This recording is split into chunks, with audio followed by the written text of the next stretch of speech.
সাভারে জাতীয় নাগরিক পার্টি এনসিপি আয়োজিত সমাবেশস্থলে ককটেল বিস্ফোরণের ঘটনা ঘটেছে। মাঠের ঠিক এই জায়গায় ছিল অসংখ্য চেয়ার। সেই চেয়ারের নিচে বেশ আগে থেকে রাখা ছিল একটি ককটেল বিস্ফোরণ হয়। এখন প্রশ্ন হলো, জনাকীর্ণ এই সমাবেশে কার হাত ধরে ককটেলটি এখানে এলো, কেই বা সেখানে রেখে পালিয়ে গেল। তখন হঠাৎ করে দিপু এক আওয়াজ, বোম, কি যেন বোম মারছে, তো হঠাৎ করে দেখি যে আমার পায়ে।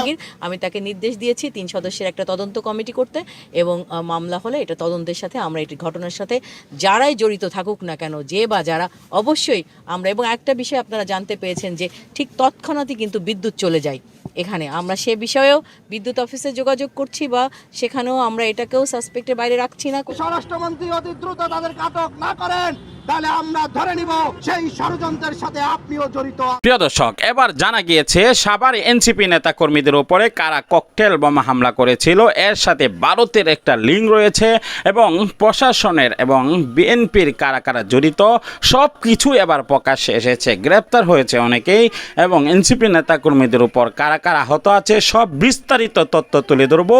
না টেনে লাইক করে শেষ পর্যন্ত ভিডিওটি দেখতে থাকুন।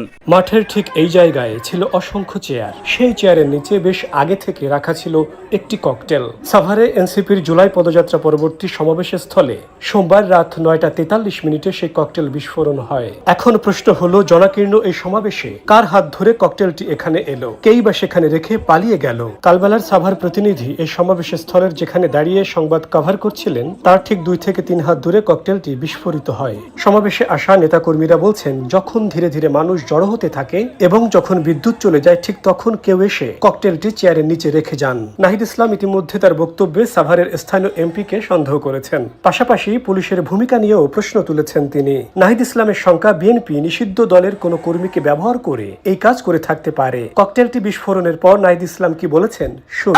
স্পষ্ট, আজকের এই ককটেল বিস্ফোরণ, বোমা বিস্ফোরণ প্রশাসনের সহায়তায় হয়েছে।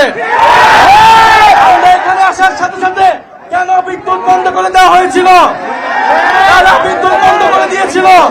স্পষ্টভাবে আমাদেরকে খুন করার পরিকল্পনায় এখানে বোমা বিস্ফোরণ করা হয়েছে। আমরা এর বিচার চাই। কোন সন্ত্রাসীর ঠিকানা এই সাভারে হবে না। যারা গণহত্যাকারীদেরকে প্রশ্রয় দিবে, যারা সন্ত্রাস চাঁদাবাজি খুনিদেরকে প্রশ্রয় দিবে, যারা দুর্নীতিবাজকে প্রশ্রয় দিবে, তাদের পরিণতি ফ্যাসিস্ট আওয়ামী লীগের মতো হবে।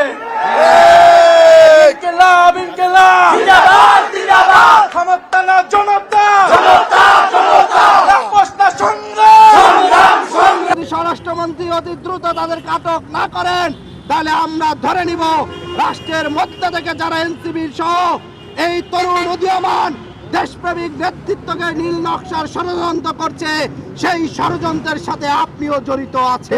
সরকার বর্তমান স্বরাষ্ট্র মন্ত্রী যদি এনসিপি নেতৃবৃন্দকে নেতৃত্ব না পারে, নিরাপত্তা দিতে না পারে, তাহলে এই সরকারকে পদত্যাগ করতে হবে, এই স্বরাষ্ট্রমন্ত্রীকে পদত্যাগ করতে হবে। সাভারে জাতীয় নাগরিক পার্টি এনসিপির জুলাই পদযাত্রা পরবর্তী সমাবেশে ককটেল বিস্ফোরণের ঘটনা ঘটেছে। এতে অন্তত 3 জন গুরুতর আহত হয়েছেন। সোমবার রাত 9:45টার দিকে সাভার থানা স্ট্যান্ড সংলগ্ন ঈদগাহ মাঠে এই হামলার ঘটনা ঘটে। এই ঘটনায় সাভার মডেল থানার বিস্ফোরক আইনে মামলা করেছে দলটি। নেতাকর্মীদের অভিযোগ, বিদ্যুৎ সংযোগ বিচ্ছিন্ন করে পরিকল্পিতভাবে এই হামলা চালানো হয়। এই ঘটনার প্রতিবাদে মধ্যরাতে রাজধানীতে বিক্ষোভ মিছিল করে এনসিপি। সোমবার রাত 9:45টা সাভার থানা স্ট্যান্ড সংলগ্ন ঈদগাহ মাঠে চলছিল জাতীয় নাগরিক পার্টির জুলাই পদযাত্রার পরবর্তী সমাবেশ। কেন্দ্রীয় নেতারা মঞ্চে ওঠার পরপরই বিচ্ছিন্ন হয়ে যায় বিদ্যুৎ সংযোগ। এর কিছুক্ষণ পরই সাংবাদিকদের আসনের ঠিক পেছনে সাধারণ মানুষের বসার জায়গায় ছোড়া হয় ককটেল। বিকট শব্দে কেঁপে ওঠে সভাস্থল। আকস্মিক এই বিস্ফোরণে সভাস্থলে তীব্র আতঙ্ক ছড়িয়ে পড়ে। হামলার পরপরই সংক্ষিপ্ত বক্তব্যে এনসিপির আহ্বায়ক ও বিরোধী দলীয় চিফ হুইপ ধন্যবাদ। যে ঘটনাটা ঘটেছে আসলে সেটা অবশ্যই অনাকাঙ্ক্ষিত। আমরা খবর পাওয়ার পরে আমি নিজে এসপি ঢাকা থেকে এই মাত্র চলে আসলাম। জানেন, কিছুক্ষণ আগের ঘটনা শোনা মাত্রই চলে এসেছি। আর ওনাদের যে পথযাত্রাটা ছিল কর্মসূচি, সেই কর্মসূচিতে আপনারা জানেন যে আমাদের পুলিশ ফোর্স তাদের সাথে ডিপ্লয় ছিল। ইভেন তাদেরকে রিসিভ করে করে কোথা থেকে রিসিভ করেছে? পাকিজা মোড় থেকে আমাদের তাদের পথযাত্রার সামনে এবং পিছনে ঢাকা জেলা পুলিশের সদস্যরা তাদেরকে প্রোটেকশন দিয়ে এখানে নিয়ে এসেছে এই স্থানে। আনার পরে যা আমরা যতটুকু জানতে পারলাম, বক্তৃতা চলাকালে এখানে যারা ছিলেন হঠাৎ করে একটা বিস্ফোরণের ঘটনা ঘটে। আপনারা নিজেরাও সাংবাদিক ভাই বোরা এখানে উপস্থিত ছিলেন। তো আমরা এখন বিষয়টা নিয়ে, এটা খুবই অনাকাঙ্ক্ষিত হওয়ার কথা না, আমার ফোর্সরাও ছিল, সাথে সাথে আমার পুলিশ, আমার এখানে সাভার থানার ওসি নূর মোহাম্মদ ছিল, সাভার সার্কেলের এডিশনাল এসপি ঈশান ছিল, সহ আমার পুলিশের এই থানার অনেক ফোর্স এখানে ডিপ্লয় ছিল।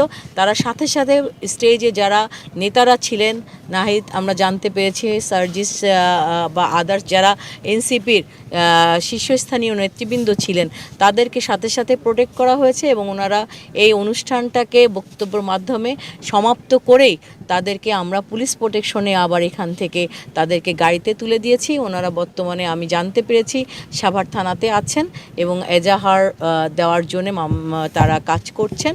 আমাদের পুলিশও সেখানে আছে সবাই।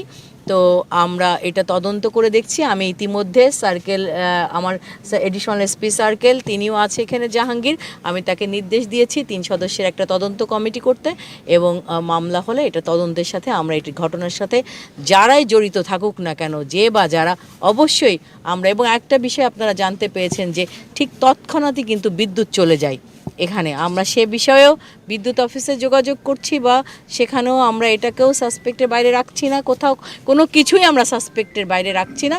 আমরা তদন্ত করে অবশ্যই দোষীদেরকে খুবই দ্রুত আইনের আওতায় আনবো ইনশাল্লাহ। একটু যেটা দেখতে পাচ্ছি যে আসলে বিদ্যুৎ চলে যাওয়ার পরপরই বক্তব্যের ভিতরেও কিন্তু তারা উল্লেখযোগ্যভাবে এটাকে খুব আপত্তিকর হিসাবে তুলে ধরছিল। এই বিদ্যুৎ অফিসের বিষয়টা নিয়েই আপনাদের এই তদন্তের মোড়টা আমার মনে হয় যে কোন দিকে নিতে পারেন বলে আপনার মনে করেন? আসলে তদন্তের অনেক সেক্টর থাকে, আপনারা জানেন। আমরা পুলিশ আমাদের কাজই কোনো কিছুই আমরা সাসপেক্টের বাইরে রাখি না। তবে এই বিষয়টা অবশ্যই একটা স্পেশাল বিষয় যে কেন ওই মুহূর্তে বিদ্যুৎ চলে গেল এবং বিদ্যুৎ যাওয়ার পরবর্তীতে আমরা যতটুকু জানতে পেরেছি বিস্ফোরণটা ঘটেছে। সো এটাকে আমরা একটু, এই মোটিভটাকে আমরা খুবই গুরুত্বপূর্ণভাবে দেখছি। অভিযোগ আছে যে আসলে পর্যাপ্ত নিরাপত্তা ছিল না। আপনারা যে কথাটা বলছেন, আপনারা সাংবাদিক ভাইয়েরা একটু আগে আপনাদের সবার সাথে কথা হচ্ছিল, আমিও একটু আগে আপনাদের বললাম যে আমরা পর্যাপ্ত পুলিশ প্রোটেকশন দিয়েই পাকিজা মোড় থেকে, যেখানে আমাদের প্রোটেকশন দেওয়ার আসলে কথাও না, সেখানেও আমরা কিন্তু বিষয়টিকে খুবই গুরুত্বপূর্ণ বিবেচনা করে আমরা সবসময় যারা আমাদের সমাজের গুরুত্বপূর্ণ ব্যক্তি তাদেরকে আমরা সবসময় একটা স্পেশাল কেয়ার দেই এবং প্রোটেকশন দিই। সেজন্য আমরা তাদেরকে পাকিজা মোড় থেকে আমার পুলিশ ফোর্স সামনে এবং পিছনে থেকে তাদেরকে এখানে নিয়ে এসেছে। প্রিয় দর্শক, সম্পূর্ণ ভিডিওটি আপনাদের কাছে প্রকাশ করব। পরবর্তী আরও কিছু তথ্য আমাদের কাছে আছে যেগুলা ভয়াবহ আকারে ধারণ করেছে। রাজনীতি পুরা মাঠ ঘুরে যাবে এবং গৃহযুদ্ধ শুরু হয়ে যেতে পারে। সে সকল ভিডিও আমি পরবর্তী ভিডিওতে দিয়ে দেব। অবশ্যই সকল ভিডিও আপডেট পাওয়ার জন্য চ্যানেলটিকে সাবস্ক্রাইব